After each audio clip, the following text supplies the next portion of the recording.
Zechariah chapter 14.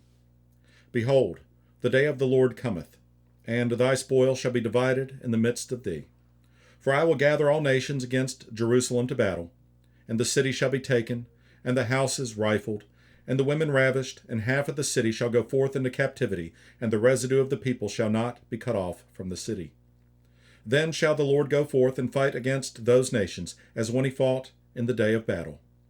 And his feet shall stand in that day upon the Mount of Olives, which is before Jerusalem on the east, and the Mount of Olives shall cleave in the midst thereof toward the east and toward the west, and there shall be a very great valley, and half of the mountain shall remove toward the north, and half of it toward the south. And ye shall flee to the valley of the mountains, for the valley of the mountains shall reach unto Azal. Yea, ye shall flee, like as ye fled from before the earthquake in the days of Uzziah, king of Judah, and the Lord my God shall come, and all the saints with thee. And it shall come to pass in that day, that the light shall not be clear, nor dark, but it shall be one day which shall be known to the Lord, not day nor night, but it shall come to pass that at evening time it shall be light. And it shall be in that day that living waters shall go out from Jerusalem, half of them toward the former sea, and half of them toward the hinder sea. In summer and in winter shall it be. And the Lord shall be king over all the earth. In that day shall there be one Lord, and his name one. All the land shall be turned as a plain from Geba to Rimmon, south of Jerusalem, and it shall be lifted up and inhabited in her place, from Benjamin's gate unto the place of the first gate, unto the corner gate, and from the tower of Hananiel unto the king's winepresses. And men shall dwell in it, and there shall be no more utter destruction, but Jerusalem shall be safely inhabited. And this shall be the plague wherewith the Lord will smite all the people that have fought against Jerusalem.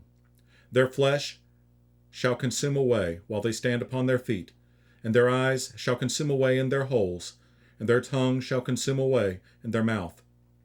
And it shall come to pass in that day that a great tumult from the Lord shall be among them, and they shall lay hold every one on the hand of his neighbor, and his hand shall rise up against the hand of his neighbor.